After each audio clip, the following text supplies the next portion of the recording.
Hi everybody, thank you so much for tuning in. I'm so excited to be doing another one of these videos or podcasts or whatever this is called. I think it's a really fun way to talk about t.A.T.u, Julia, Lena, and really discuss things that I like, that I don't like, and get your thoughts on whatever the topic is as well. So today I want to talk about Lena Katina's song Cry Baby. The song was released on September 11th, 2020. And it also has a video that came out along with it. So I'll discuss what I like about the song and what I don't like about the song, as well as my likes and dislikes for the video. I've also asked on social media for you guys to leave your comments about your opinions about the single, so we're gonna go into those at the end of the episode and see what you guys have to say. So before getting into the song itself, let's talk about firstly the album artwork. I think it looks awesome. I absolutely love the treatment and the style that they went with for this cover. Lena's team has really been kind of doing this theme with her latest releases for her singles as well as her Russian album of this kind of, I don't know, maybe kind of grungy, tactile, handmade look and feel. It does remind me of t.A.T.u material before, because think about the t.A.T.u font. It was always kind of like grungy and raw. And some of their album artwork was in that same type of style, like Dangerous and Moving or the All About Us singles. So I'm really into that whole aesthetic, and I think it is a great theme. And they're really pushing that theme throughout all her releases for the visuals, so I'm really, really into it. So now on to the song itself. What I like about the song is that I think it's a very, very pleasant song to listen to. It's soft, it's melodic, I think it's very well produced, and it's just a very nice experience. I think that the instrumental is fantastic.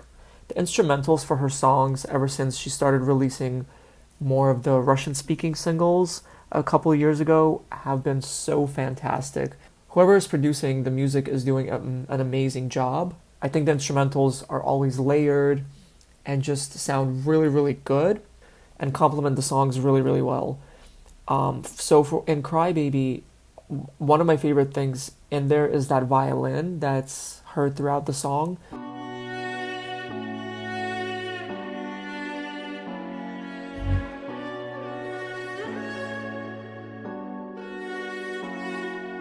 I think it's so beautiful and fits the theme of the song and the lyrics so well. Another great aspect to the song is the switching between English and Russian. I absolutely love that. We've heard this in t.A.T.u in songs like Stars and the English version of Mальчик Gay, but we've never heard this from Lena or Julia in their solo songs. So it's really great that she incorporated her Russian language with the English language in the same song. I think it turned out really, really well. Something else that I've noticed in this song that's been a consistent element in her music ever since she started releasing Russian materials is the high-pitched back vocals that you can hear. Now, this is something that I heard on the Mono album in several songs, if not all, and I think it adds a really great effect and a really great layer to the song, and it makes the vocals pop so much more. We've heard this a lot in t.A.T.u's music where they did high-pitched screaming back vocals in songs like Clowns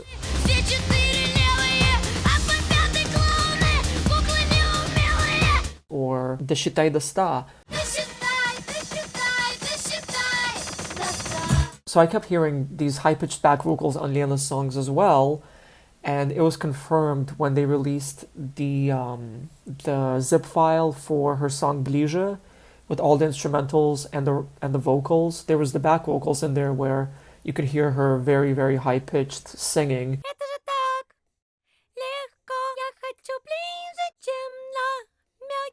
So again, just like with the album artwork, this type of treatments for the vocals is creating consistency in her music, and it's creating a very specific, recognizable style, and that I think is one of the most important things when artists release music. There's some element that you recognize that you know is kind of like their signature look and feel, their signature sound.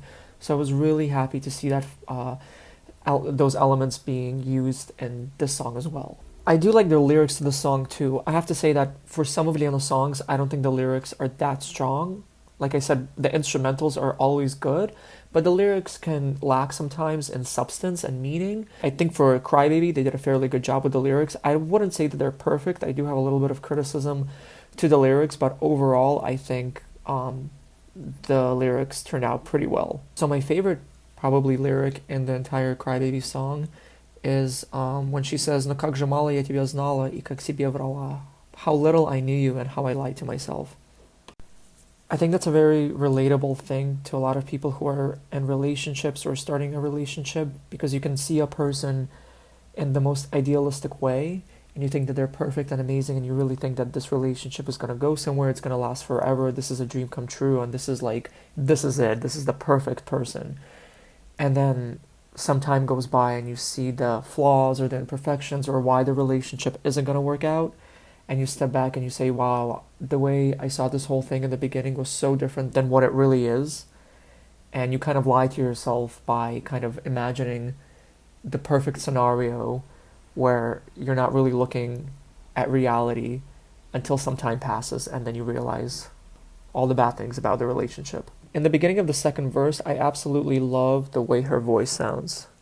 Мишени ночного сети теряются на руфтопах. There's just something so, I don't know, beautiful about the way she sings it and just captivating. I look forward to that part in the song every single time. And I think that's how you know that a song is well made, when you have, obviously if you're listening to the song and you like it overall, that's one aspect of it. But if there's one part of the song that you really can't wait for it to come on and you get so excited for that part, that's how you know a song is amazing, at least, for you personally. For instance, in All the Things She Said, I love Julia's part in the bridge where she says, "Daddy looking at me, will I ever be free? Have I crossed the line?" I mean, her vocals are incredible there. Have I crossed the line? And the way they edited her voice with like the kind of echo. Have I crossed the line? It sounds so good. It makes me so excited to listen to that song, knowing that that part is going to come up. So that's how I feel about this part in Crybaby. Now, what I don't particularly care for in this song, or actually pretty much in all of Lena's Russian-speaking songs, is that there is never a bridge. There is never a bridge in the song. And it's such a disappointment, because I think a bridge is the hardest part of the song to write, but it makes the song so much better. So the bridge of the song, I don't know the proper musical term, so I'll explain it the way I know it. It's just the part of the song that kind of changes and gives you more insight through the lyrics about what is being sung in the song. So again, in All the Things She Said, the songs that Lena has been releasing over the last few years, the Russian ones, none of them have a bridge. I always get disappointed, because I think bridges can take the song to a whole other level and really just give you a whole other layer of meaning. And it feels like when you don't write one, it's kind of like you're giving up. It's like, it's super hard to do, and you're like, you know what? It's too hard. Let's not do it. Let's not put it in. However, for instance, in Crybaby, the second verse sounds like a bridge because the composition, the way she sings it, changes a little bit from the first verse, right? So I think the second verse could have totally been used as a bridge, and they should have just replaced that part with a different second verse that matched the style of the first verse. So what I mean is, in the first verse, the melody is like da da da da da da da da. So they should have done the exact same thing with the second verse in terms of melody, and then for the bridge, they should have went with da da da da da da da da. That would have made the song so much stronger. Something else that I picked up on is that you can really hear the auto-tune in the first verse of the song, and I really don't like when auto-tune is that obvious. I think this is honestly a technical error. Here you can totally hear like her voice sounding a little robotic, and I wish they would clean that up. So that's pretty much it for the song and the lyrics on the song. Now let's move on to the video. So I think the video has an interesting concept. Again, it fits the song really well. That imagery is just very nice. It's very soft. It's very nostalgic. It's very romantic, just like the song itself. So the song and the video go very, very well together. I think she looks pretty great in most of it. I'll get to the part that I don't like in terms of her outfit and look, but for the most part, I think the colors, the outfits, the hair, everything, she looks pretty cute. Again, going with the theme of the album artwork, where it's like this retro, tactile, grungy kind of look and feel, the video represents that as well by using these Instagram filters that are supposed to be, these retro film strips. So I really like that they incorporated that style within the video. Now, in terms of this video, I don't think that Lena and her team released this video to be a standalone video. I think it was just released as a bonus to the song. It was just a nice little addition that we got.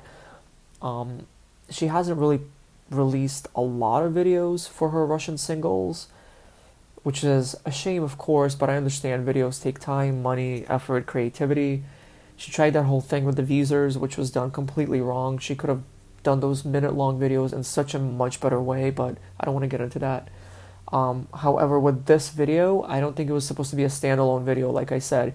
It's just supposed to be a nice kind of thing that accompanies the song. So the fact that it was featured on MTV's 12 Angry Viewers, I think that's saying volumes, because for a video that was released just as a little bonus for fans, to have it kind of make it on MTV and have it be discussed and shown really shows that the video has a lot of potential. And I do agree with a lot of the things that the viewers said on that program, especially the blonde girl who said that if they shot a little more scenes of her in different scenarios and different outfits, and instead of 3 clips playing at the same time, they had 9 on the screen, then it really would have taken the video to a new level. But again, if they were releasing the video for television and as a full-blown single video, that's another story. But for what they did, for how the video was released and the purpose that it served, I think it works just great. One of the parts of the video that I don't particularly care for is the part where she's wearing the sunglasses and the blazer looking up. First of all, the sunglasses, that frame on her doesn't look good. It just does not suit her face very well. I don't know how to really explain it, but she just does not look good. Like, not everybody looks good in every single pair of sunglasses. Some people have different shaped heads, I guess, and certain glasses fit certain people better than others. This frame doesn't look good on her. It's not befitting. And I think in this shot, she kind of looks old. I mean, you can kind of see the lines around her mouth, which is a real shame because I think just the lighting doesn't work in the shot, and they totally should have scrapped this and reshot it with a different scene where she looks better. Like, for instance, where she's on the carousel, she looks like a little girl, like the viewer said on the MTV program. She looks like she's 14 years old. And then you go to this shot of her in front of the wall with the sunglasses, and she looks like she's in her 40s, 50s, and I just think they really should have got rid of that scene. Also, the scene where she's in front of the clear glass or plastic with the raindrops on it, I don't know why. I feel like that could have been shot a little better. She looks just like the camera and her face are too close to that part. I don't know, it doesn't look great. So those are my personal opinions on the song and the video for Cry Baby. If you guys have any additional thoughts that you'd like to share, if you agree with me, disagree with me, please comment down below. I'd love to know. So now I want to go into your guys' thoughts that you left on social media about Cry Baby and see what you guys have to say. So on Facebook, we have several comments. So Sarah S., she says, I think the song has a good nostalgic vibe, which made me love the lyrics as soon as I've heard the song. You don't even have to wait for a Russian version because the song is sang in Russian as well, and I really love that mix. Yes, I agree. I totally think that it does have a great nostalgic vibe, and I love that, they incorporated Russian and English into one song. I think it came out great. Jose E says, I really don't like the song. In my opinion, she has better songs on mono. Okay, understandable. Not every song is going to be liked by every single fan. Franny A, to be honest, Cry Baby isn't one of her best songs. Mel P, it's kind of boring. I do like her music, but more a fan of old t.A.T.u or Yulia Volkova. Okay. Now moving on to YouTube comments, Daisy P said, the video for Cry Baby is very good. As you can see, viewers agree from 12 Angry Viewers. It goes very well with the song, which is good vibes and relaxed, but still pop. Overall, I appreciate Lena's music. She can do relaxed ballads or more dance. I love her single from this year, Kill Me Softly. She doesn't have to put her music in a box like everyone else, and that's why she's great, because you can get anything from her. Keep it up, Lena, because we're listening, trust me. Yes, I do. I agree that for an artist to have good music means that they should be able to expand their style into multiple categories and not just stick to one particular sound. However, what's important is that even though you can branch out into, just like you said, pop or ballads or whatever, the songs still have to have some sort of unifying thread, right? So I think for her, this kind of retro style that she's been going with, in songs like Mono or Bliže, this kind of like 1980s, 1990s sound, just like in Ubij Меня Нежно, I think that's what solidifies her unique sound and pulls all the songs together under one unifying theme or under one unifying brand that is Lena Katina. However, that allows her to then expand into different types of songs like ballads and pops and rock and what have you. So there's that balance of different songs that are still unified under one umbrella through a cohesive style. So I was really happy to see that somebody called in. Eric from United States left a voicemail with his opinions on the song, so let's take a listen. For me, it's not like her best song, but it's not necessarily the worst. I don't really think the line, "Our paper airplane can't fly" works. I don't know if that's something that's kind of lost in translation that maybe makes a little bit more sense in Russian audience versus worldwide audience, but for me, I don't think that line works. It's a nice song, nothing really special, but it's not terrible. I feel like it could probably be included on a CD, but it would be one that I would probably skip and not really listen to personally. She's kind of been releasing songs like artists like Ariana Grande, Charlie XCX, where they're constantly trying to provide material to their fans to keep them interested. So I feel like Crybaby isn't necessarily meant to be like a main single off of a upcoming EP or album that she's working on. It's just supposed to help keep her fans interested in her career. For the video, it's pleasant, like it has some nice visuals, but it's nothing memorable. And if this were to come out like initially versus Я сошла с ума, I don't think we would be launching her to fame in the same way. However, it's categorized as a vertical video, so these clips in general are just kind of supplemental, and they're not really supposed to be like the main image that an album or a single is trying to project. So I thought it was kind of nice, to just have something during the pandemic, and she hasn't really released a video in a while. I think those are my thoughts pretty much.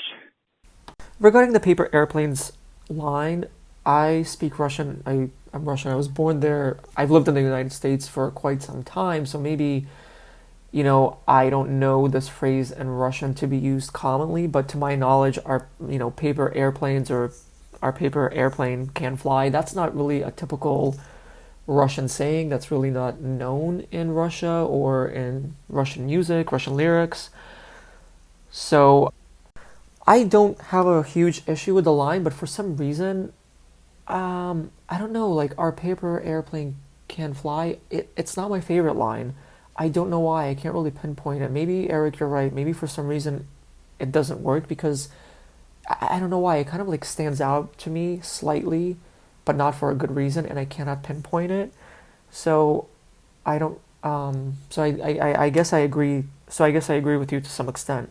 Yeah, I totally agree that this has no comparison to Я сошла с ума. Completely different style, completely different theme, completely different power of vocals and lyrics and all that. And I totally agree there. The images in the video are totally supplemental. They're just there as nice visuals. Again, just a little bonus for the fans. But yeah, I mean, I think we can all agree here that this video was not meant to be a standalone video single. But songs like Убей меня нежно or Никогда or Cry Baby, they're kind of just these songs that were released after her mono album.